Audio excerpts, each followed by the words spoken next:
लीजिए। इसी तरफ आगे हमारे पीछे खाया राजा, ये जान ला।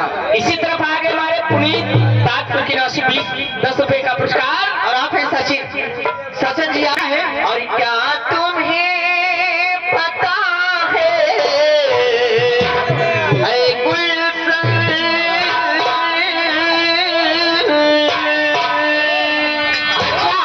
क्या तुम्हें पता है ऐ गुलशन, मेरे दिल पर आने वाले हैं। क्या तुम्हें पता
चला।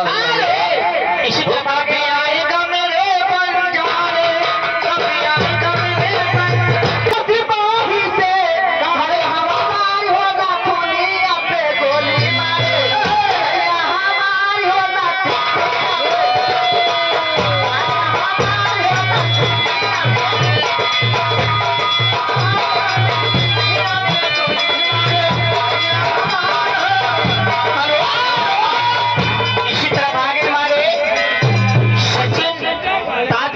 में 20 रुपए का पुरस्कार। और हमारे भट्टा वाली से मेरा ख्याल क्या है, ऐसे ना मजा पहले चला पारी पारी।